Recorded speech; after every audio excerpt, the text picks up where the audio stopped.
So here we are with game number 2 of this best of 3. Spawning down in the bottom left hand position, we've got the red Protoss player. He's 1-0 up.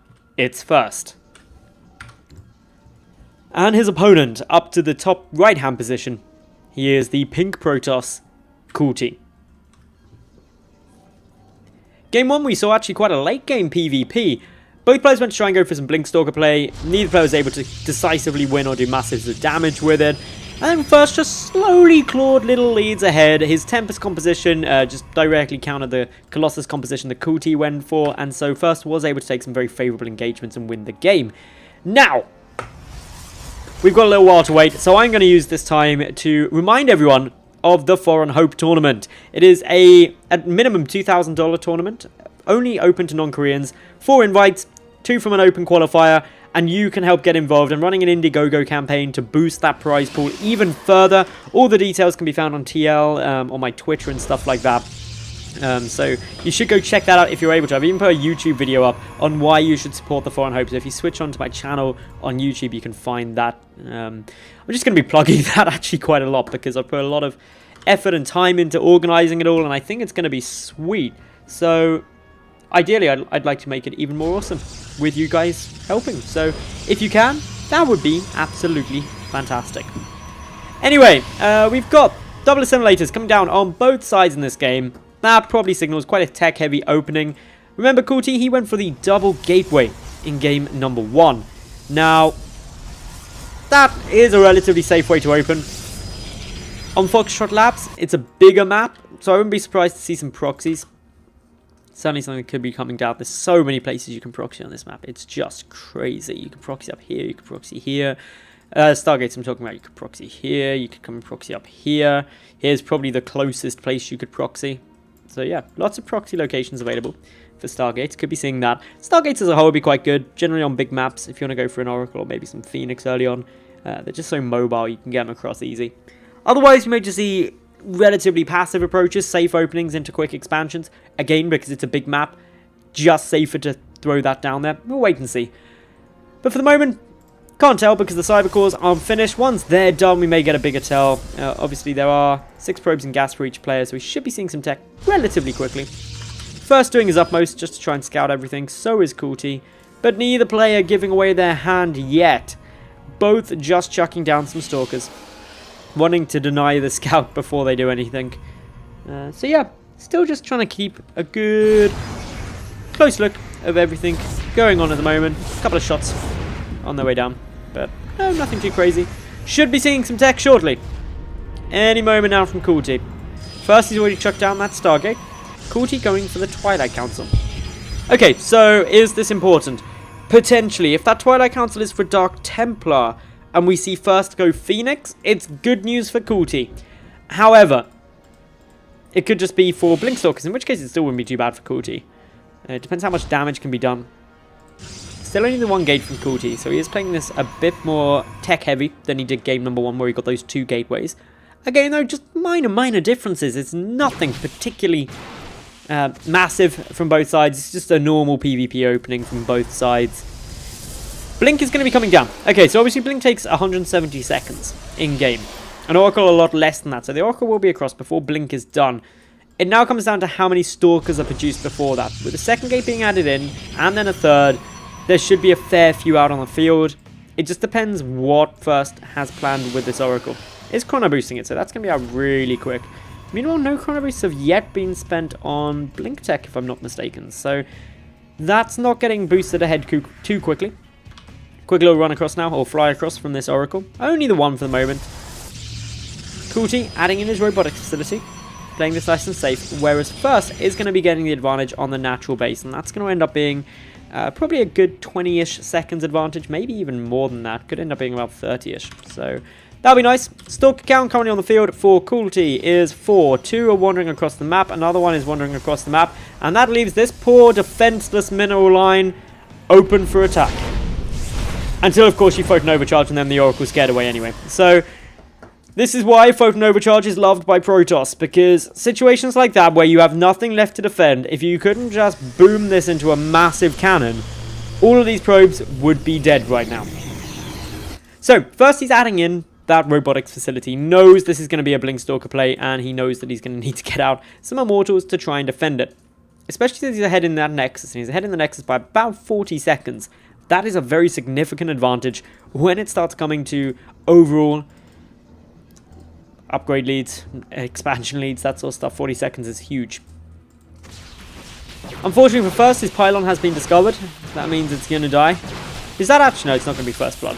I thought that was going to be the first losses of this game. Very, very passive times. There's only been one probe on each side and a cancel forced by first so far. So nothing too crazy going on yet.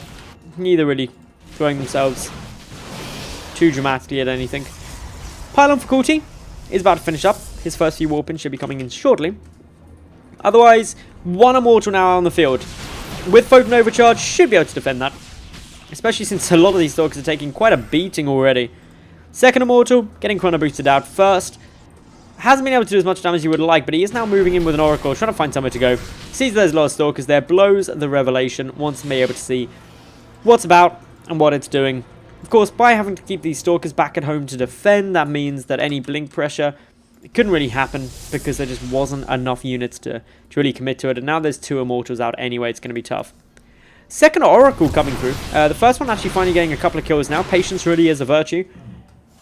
3 kills in that Oracle, but it's still alive. It can come back, it can come and do more damage, and he's going to have a buddy as well. And anyone who ever used the buddy system at school will know that you don't really want one, but it probably keeps you a bit safer. So this second Oracle going to be helpful. Can allow the main and natural to get simultaneously attacked and harassed. But with this Stalker split, to be honest, I don't think these Oracles are going to be able to achieve very much. But by forcing Cooltea to keep units back at home, stay defensive, he's actually sitting there in a position where he should be able to at least buy himself a lot of time. First, adding in more probes, he's up by 1 at the moment, so a minor lead.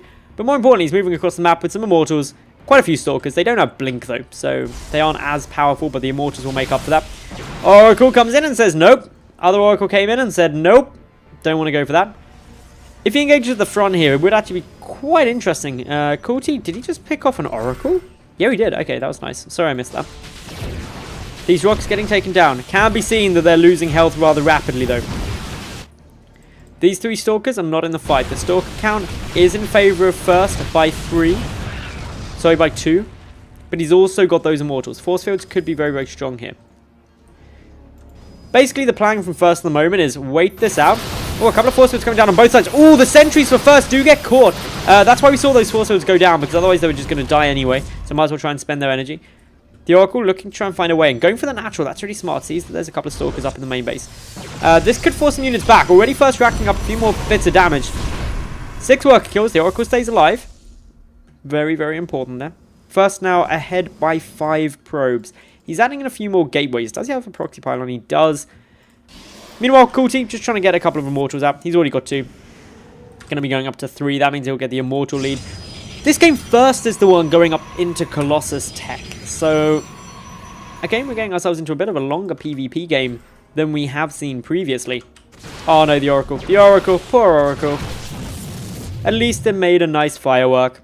That's the important thing for Oracles. At least when they die, they are the most spectacular death in the game. At least I think so.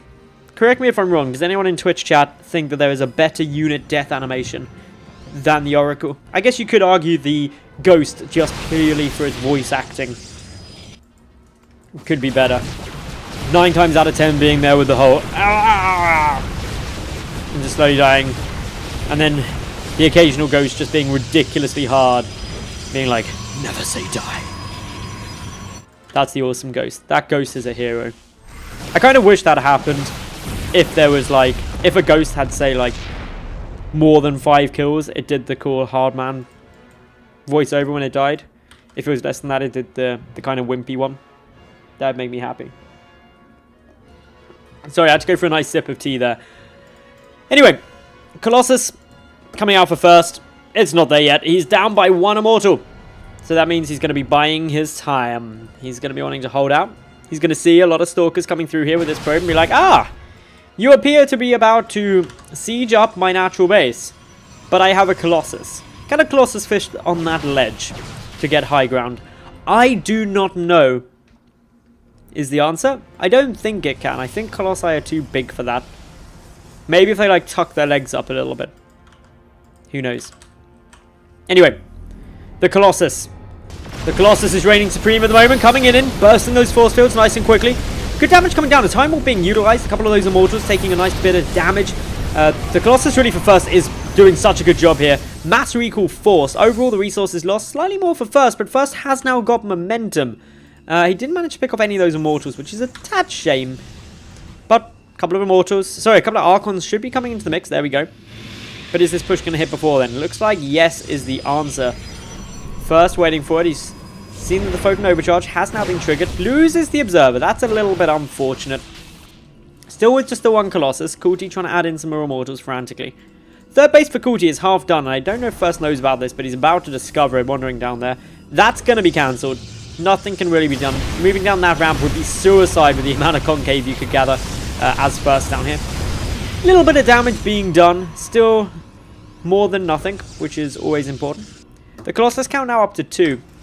Note also Cooltea has got a massive upgrade lead. 2-0. Up against no upgrades for First.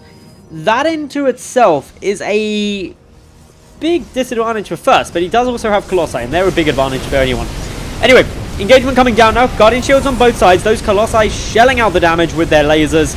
The Immortals taking the brunt of it. That's really what you want to be targeting. Get that splash damage down on the hardened shields. Take out the big damage dealers ASAP. The Colossi being microed nicely. The Immortals still staying up though at the moment for Cooltea, although he is losing supply overall. The Stalkers and the Immortals on the ground dealing a lot for Cooltea, but not as much as these Colossi are. Their splash damage reigning supreme despite the upgrade advantage. Well played comes down from Cooltea, and First is able to take this series 2-0 and advance on into the quarterfinals.